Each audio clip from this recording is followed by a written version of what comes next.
嗨，大家好，我是躺平叔，今天是2026年4月20号。这一期咱们继续聊聊恒大清盘，聊聊中国的房地产。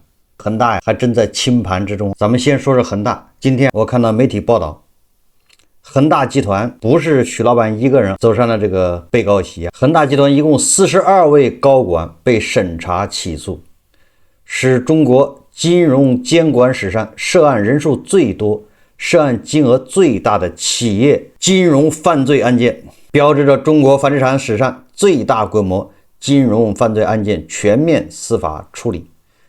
也就是目前是42位高管正在审判席上，这些人在恒大风光的时候，那都是吃香的喝辣的，风光无限。这42名涉案人员详细构成，一个就是许家印、夏海军，但是夏海军应该是没到案，他是涉非法集资、挪用资金、财务造假，被指控主导财务造假，并在暴雷前通过离岸公司非法套现，其名下超过600亿港元资产已被全球冻结。第三个就是潘大荣，就是恒大的首席财务官。你看这些人以前都是打工皇帝，年薪上亿啊，现在是吧？要么是在被告席上接受审判，不知道坐多少年牢，要么就是正在被全球缉拿。眼见他建高楼，眼见他宴宾客，眼见他楼塌了。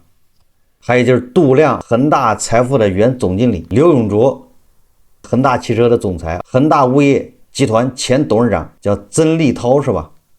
朱家林，这是高管。下面就是家族成员丁玉梅、许腾鹤。截至目前，官方尚未公布完整的42人名单，但是上述这几个人，对吧，是主要的核心人物，已经被媒体不同程度的进行了报道。至此，恒大帝国就将灰飞烟灭，应该这么说。这是恒大。我们再看这个万达王老板。4月19日，万达电影公告称，公司已完成工商变更手续，并取得换发的营业执照。公司名称由万达电影股份有限公司变更为如意电影娱乐股份有限公司，证券简称由万达电影变更为如意电影，证券代码002739保持不变。什么意思？这个万达电影的招牌换了，换成如意电影，城头变换大王旗，什么只是朱颜改，换了主人了。前几年应该是万达王老板和腾讯是吧，有战略合作协议，也就是腾讯跟这个万达签了对赌，给万达一笔钱，万达商广，结果万达商广没能上市，那你就得给腾讯要把这钱退回去，还给人家付利息，结果他没钱退，只好拿万达电影来顶账，就这么个事。所以万达电影就顶给腾讯，如意电影应该是腾讯旗下的，应该有这个关系。这就是王老板一块资产顶账顶出去了，现在已经完成变更手术了。至此没有万达电影了，只有如意电影，这个院线跟王老板没关系了。并且有媒体报道，企查查 APP 显示，王健林名下关联30余家公司，目前仅9家程序，1家迁出。王健林在程序企业中担任经理、董事、董事长等职务。风险信息显示，王健林目前任由数亿元股权被冻结，其中其所持有大连万达商业管理集团股份有限公司 3.05 亿元股权将冻结至2027年5月。万达电影告别王健林时代。这个王老板的下场其实咱们都应该知道了，就是破产。这个不是危言耸听，因为应该是永辉超市是吧，把万达告赢了，1笔30多亿的这个钱，王老板要负连带责任。那这个只是一笔，那后面还有其他人，这只是个示范效应。其他的战略投资者都会慢慢的告王老板，比如说万科也在告，苏宁也在告，那王老板都是被告。这估计永辉超市赢了，那其他家也会赢，都是对赌。王老板自己名下还有什么财产没有了？有很多人搞不清楚王健林他自己名下财产和万达财产他分不清，混为一谈。以往所有的债权只牵涉到万达，那么跟王老板本人没关系，对吧？那万达只是有限责任公司嘛，那倒是不行，万达破产嘛。王健林自己名下其他财产不受影响，比如王健林在上海的豪宅，在大连的豪宅，在北京的豪宅，他自己名下的豪宅或者国外的存款，这个都不受影响的。王老板是王老板，但是现在因为你担保协议，王老板他负有连带责任，那么他名下的财产全部要拿出来还债。所以我说王老板基本上他如果他能有这个自由身就不错了，名下应该被清算的干干净净。当然了，你也可以说这个富人他有办法在外面藏一些财产，就像那个开餐馆的叫什么，那个女老板，还有很多他都可以在别人名下，比如说这个许老板把很多财产放在他老婆丁玉梅名下等等，就这种做法有可能，但是这些毕竟都要受到清算，也就是说你花着也不那么痛快，也不敢露富，也不敢让人知道，即便这样也有可能被人家查出来。所以说这个王老板肉眼可见的基本上是不可能翻身了，爆得很彻底。那接下来另外一个王老板就是正在这个传言漩涡里面的王老板，万科的前创始人王石。那今天新加坡联合早报他有一篇报道，王石再传被抓，拦来了背后的焦虑。因为王石自从万科陷入困境之后，关于王石的传言就非常多，隔一段时间就传王石被抓了，隔一段时间就传王石被边控了，感觉山雨欲来风满楼，感觉不抓的不行了，变成这样子。新加坡联合早报说，中国房地产巨头万科创始人王石星期天就是4月12号传出被抓，消息来源是微博上有千万粉丝的大 V 秦岚。作为中国著名时政记者、主持人，现任香港卫视综合台副台长，秦岚简短4个字叫王石被抓的爆料在中国互联网激起千层浪。有人在评论区留言称有点不敢相信。秦岚回应，他算啥？为啥不能抓？万科造成了那么巨大的损失。这个话的言下之意就是，很多人认为你现在把王石抓了也对吧，属于正常现象，没什么值得大惊小怪的，不就这意思吗？甚至觉得不抓才觉得有点意外。1个多小时后，王石的妻子田朴珺在王石本人的微博上发帖辟谣，定位在广东深圳的王石表示一切安好，造谣者交给法律。田朴珺更是连发2条微博，称有人厚颜无耻的造谣生事放话，必将通过法律途径追究到底，绝不姑息。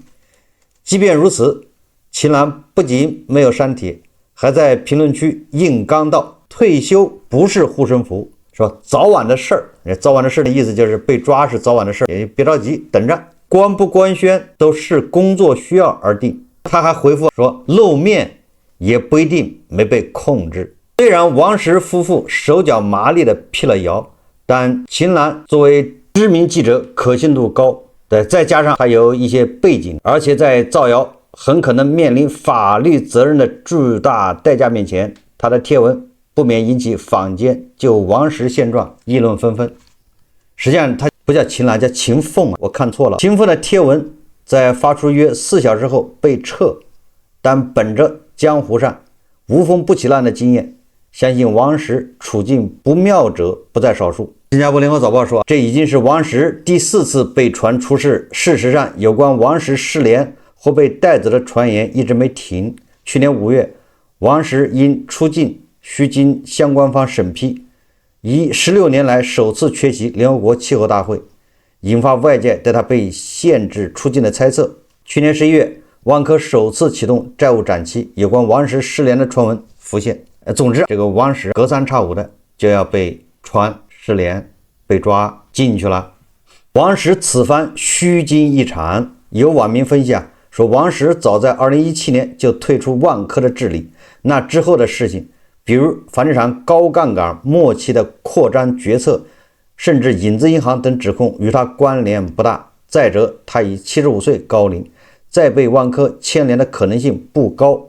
知名法律博主黄肯真则分析称，王石会否在刑事案件中被牵连，核心是看他对相关案件当时是否知情，是否参与。如果不知情且未参与，他不会被牵连。这名博主得出的结论是，公安机关大可能是把他叫过去询问情况，像他这种最开始没抓，现在去了又回来，大概率没啥事。不过微博财经大 V 鳄鱼13以恒大创办人许家印为例，直言一开始都是否认被抓的。这名博主称，早在2022年12月，网上就流传许家印被带走的调查，恒大随即发表声明辟谣。然而隔年9月，许家印官宣被抓。那这么说的话，不光是许家印，很多官员，很多人不都这样吗？都是先传言，先放风，到处小道消息传得满天飞，然后辟谣，再警告要严惩造谣的人。但是隔一段时间，突然这人就进去了。我记得那个同样是万科的祝久胜不也是吗？祝久胜传言被抓，他自己还发了个微博朋友圈证明自己是好的，结果过了2月他就进去了。所以说这个戏码是吧，太多了，所以不能怪这个网友猎奇。中国资深媒体人胡锡进也下场评论，他星期天在微博发文称，王石是参与第一了中国改革开放那批企业家之一，所以天然希望他能安好，能够平安落地。胡锡进说，如果王石确实有事，国家法律自会找上门，届时谁也救不了他，但在法律没有动的时候，希望舆论能对这位过气的老企业家口下留情。最后这个联合早报说，狼来了，折射市场深度焦虑。谣言与否，市场一有些风吹草动，就对准王石的背后是投资者对万科这个曾经的地产优等生以及整个行业焦虑和不安。但是我觉得应该是反映了股民、投资者还有买房的，还甚至更多的网友他对曾经的优等生万科的一种失望。也就是说，你这么浓眉大眼的居然干这事，是吧？有这种失落。你说恒大，你说那民营企业，那大家觉得对吧？这个许家印许老板，这个碧桂园的杨老板等等，这些人都是赌徒，这些人高杠杆，这些人等等。但是你说万科是个优等生，是个3好学生，这班上学习最好的，叫品学兼优，结果你也干这事，对得起谁？甚至你比恒大、比碧桂园还要糟糕。所以说这个反映的是当下吃瓜网友的一种叫失望、失落。这个最后联合早报说今后王石是否真失联，答案还需让子弹再飞一会儿。但在行业面临崩塌的重量下，王石和万科或许都难以完全置身事外。其实联合早报他也认为迟早是要出事。我在想，恒大的许老板、万达的王老板、万科的创始人，你看一个个的都身陷囹圄，有的进去了，有的没进去，比进去还难受。你说王石这样，他不是比进去还难受吗？这达摩克里斯之剑天天传他被抓，这非常难受啊，他比进去还难受。王健林在渡劫，是不是？他的下场是可以预见的，好不了。但是你反观这么多房企开发商，也有人全身而退的。你比如说李超人，人家怎么就没事？还有潘石屹，前不久他不发了个文章，他的反思，他也算全身而退啊。人家不管你赚了多少钱，总之他没有搞下一个烂尾楼，他没搞一个大窟窿放那儿，反正人家全身而退。这说明什么？也就是说，我们要考虑的是这些人出了问题，是企业家出了问题，还是土壤出了问题，还是环境出了问题，还是政策出了问题，还是兼而有之？也同样的环境，同样的政策，同样的土壤，有人他就能全身而退，有人你看就锒铛入狱。第二个，从我个人角度来说，我个人分析叫心底无私天地宽，或者叫什么不做亏心事，不怕鬼敲门，坦坦荡荡。如果秉着这种理念，那些动不动就要告人家的，动不动就发律师函的，我反而觉得心里有鬼。你比如说2022年、21年的时候，恒大一爆雷，大家都在猜测碧桂园是不是也要爆雷，因为碧桂园跟恒大一样，大家还有印象吗？碧桂园那个时候最忙的就是到处发律师函，要告人家。他那法律部，你只要说碧桂园要爆雷，马上律师函就来了，勒令删帖，要不然就起诉你。你越这样，最后你看看还不是爆了吗？对吧？还有融创也是，但是融创好像这方面发律师函少一点吧。碧桂园就经常秀肌肉辟谣，说我账上还有多少钱，我这个多少银行给我多少的门口授信，这个还不是爆了吗？当然了，这个咱们得说清楚，就不是说你造谣，也不是提倡造谣，但是正常的分析是可以的吧？根据你的财报，根据你的表现，认为你扛不住了，这是正常分析，这不能叫造谣，对不对？这是一种判断。如果说你说王石可能要被抓，我觉得这叫一种判断，这个应该没问题。但是你说王石已经被抓了，那这个就涉嫌造谣，是不是这个道理啊？反过来说，如果王石他坦坦荡荡，那么他能经得起这些说法？你们爱说不说，反正跟我没关系，查不到我光明磊落。现在国内有很多企业，也有很多地方苗头非常不好。企业你不能批评，你一批评他就告，也就是你不能评价他，你评价他，他告你，他把这个正常的评价和造谣混为一谈。那地方政府为了所谓的保护企业，他也不允许你评价，你要评论他，你告你，地方政府就判他赢。那也就是说，以后大家不能评论企业，他干得好干得坏，你不能评论他。那你说这是什么样一个社会？这社会能好得了吗？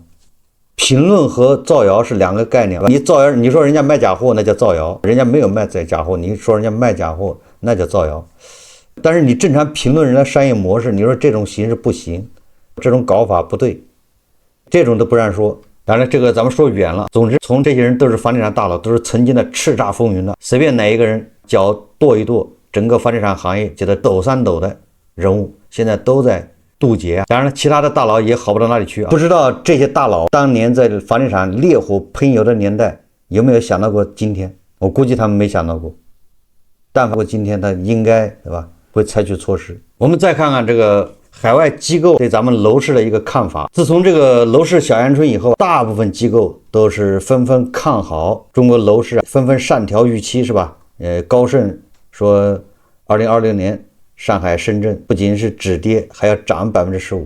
其他的机构纷纷本来是27年见底、28年见底的，都纷纷提前到26年就见底了，是吧？就是一个小阳春，让很多机构就改变了看法，也就变得乐观起来了。今天我们看看这个摩根士丹利，他对中国楼市的一个看法。那摩根士丹利最近也对中国房地产进行了研判，他的观点核心就一句话：摩根士丹利认为2026年中国楼市继续下行趋势，其核心结论和瑞银判断很接近，都是认为中国房地产在接下来1-2年时间，也就是26年和27年还会继续下降。当然了，摩根士丹利跟高盛的判断那是不是冲突？也不是。高盛是说上海和深圳反弹，他没有说全国都反弹，均价也反弹没有。高盛说的是上海、深圳反弹。摩根士丹利他说中国整个的26、27还是下行，一个说的是全部的行情，一个说的是结构性的，所以他们不代表他们之间这个观点是在打架的。摩根士丹利他具体的预测，第一个他说在房价上面，2026年第2季度二手房较第1季度加速下行，这是摩根士丹利认为二手房不仅不会上涨，反而要加速下行。他说整体的2026年房价调整幅度在下降8%左右，也就是高个位数跌幅，但相对于2025年跌13.7%有所收窄。而2027年二手房整体跌幅是6%，也就是26年跌8%，27年跌6%，这就是二手房。这是摩根士丹利的观点。此预测结合了3月小阳春的数据以及过去小阳春后的历史数据。这是房价。第二个，在销售面与投资上，摩根士丹利预估继续下滑，但降幅收窄。摩根士丹利认为2020年商品房销售额同比下降12%，而2025年是下降了15%，那么这个降幅是进一步收窄的。同时认为二手房销售量将大于新房成交量，且在未来较长时间二手房销售量会越来越高，也就是以后二手房会交易占比越来越大。第三个，在何时是房价底部上，那么摩根士丹利、瑞银他们的看法基本一致，认为2027年第4季度1线和强2线城市二手房房价将见底。如果你相信摩根士丹利和瑞银的观点，你要买房，你至少等到27年年中，那个时候再关注，再看什么风向，因为他认为是27年第4季度见底，那也就是说你不要着急做决定，你等到明年年中再看，是吧？是什么个行情，什么个走势，再做判断。总之现在不能说叫见底。摩根士丹利他做这些预测也是有支撑的，有理由的，他不是乱拍脑门。什么理由？第一个，楼市整体库存高企，二手房挂牌量屡创新高，而人口却进入负增长，尤其是29岁到39岁的这种主力购房群体是在萎缩的。第二个，他说国内的政策对楼市是拖而不举。什么叫拖而不举？就是延缓它下跌，并不是真的要出政策把它拉起来，这个我给大家都分析过，咱们的政策从来这只是避免它脸着地，避免它暴跌，只是缓慢下跌，那都在政策允许范围之内，更谈不上什么刺激上涨。因为好不容易把房价搞下来了，房价就房地产不再绑架国民经济了，你这时候又要它涨，全民去炒房，那何苦？那你这前几年干的是啥事？所以说从政策上，他就没有说要让房价接着涨的意思。也很多房吹专家完全是在忽视，在那乱解读。应该说政策只希望这个楼市稳定，稳定什么意思啊？有买有卖，只是它价格下跌不要紧，只要它有买有卖流动就行，不能没有流动性了，这就死在那里不行。有买有卖，只是它一直在跌不要紧，但是涨是不行的。如果涨大家都去炒房，那不又回到10年前了吗？所以说摩根士丹利他说咱们的政策是拖而不举，更不会搞什么大水漫灌。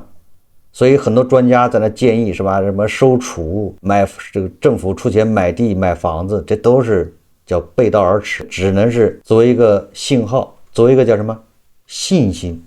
房价跌得太快了，搞点钱收一点，意思一下。摩根士丹利第3个依据，他说那主要的就是咱们说的收入预期以及信心不足，房价跌导致负资产担忧，负资产担忧导致观望加重，观望加重导致进一步下跌的恶性循环。摩根士丹利的这个判断，我认为有价值的地方就是什么？给我们这些很多想买房的人一个提醒，你到明年年中再仔细看看，那现在不是底，不要急。所谓的这小阳春是迅速降温，现在是4月20号，4月已经过了2/3了。关于小阳春，现在只有上海一个声音了。那其他城市不提了，你再提只能提3月份的，但是3月份毕竟已经过了20天了，你还提3月的不提4月的不合适。所以咱们在网上看到的什么小阳春指的都是上海，连北京深圳这些地方都不提了。为什么呢？就是4月份恐怕数字不太好看，跟3月份一比，那就是掉头向下，断崖式下跌。但是上海4月份也没好到哪里去啊。这个我看有媒体统计，上海1号到19号4月份一共是成交17880套，平均一天是940套，这个比3月份是1000多套，反正少了10%吧，就这么一个现状。也就是即便是上海这样的一枝独秀，到了4月份也是乏力，比3月份下降了嘛，下降10%。那至于其他的城市是吧，3月份就不咋地，那你说4月份是更差。我们再看第一财经日报报道说，深圳南山区发换房消费券。根据深圳南山区住房和建设局消息，4月18日起，对于卖掉深圳全市范围内的二手房，买南山新房的置换客户，南山区推出以旧换新消费券，最高达5万元。这是一线城市中首个发放政府补贴购物消费券的优惠举措。除了消费券补贴，南山区还联动企业推动卖房佣金低至 1%， 楼盘活动最低85折优惠，水电气过户免费代办，置换过渡期租房零佣金等一系列举措，共同走成升级版南山换房易以旧换新活动。什么意思呢？对吧？深圳这样的一线城市为了卖房子也开始政府补贴了，就这意思，以旧换新给你补5万。如果深圳房价稳住了，如果深圳楼市很火热，那政府还有必要掏钱补贴吗？政府也不富裕，对不对？那反过来政府掏钱补贴，那说明这地方不行啊，想把房子卖掉，但是没人买，那只好刺激。不光是深圳刺激，这个广州日报报道说佛山也开始刺激。4月20日，佛山市发布通知，推动房地产市场从单边买卖向存量增量良性循环转变，更好地满足人民群众对改善居住条件、提升生活品质的愿望。佛山以旧换新政策通过协商确定旧房价值，设置解约保护期，避免盲目压价，从而打通卖旧买新闭环，发挥市场稳定器作用。总之，这些救市政策都是为了让房子流动起来，能卖得掉，对不对？最终是希望你去买新房吗？你把旧房子买掉去买新房，买新房才是给政府、给开发商解决难题。所以对这些现象，我个人认为就是地方政府，毕竟小阳春已经不行了，没看到有什么特别好的这个迹象，只好再次加码，希望楼市去库存。以往这些旧楼市都是些郑州什么2线城市或者是什么地级市出台一些政策补贴，现在1线城市广州、深圳开始补贴，那说明什么？说明想买房的还可以再等一等。好，这期节目咱们就聊到这里，感谢大家收看。如果喜欢我的节目，欢迎订阅转发，也可以在下方留言评论，谢谢大家。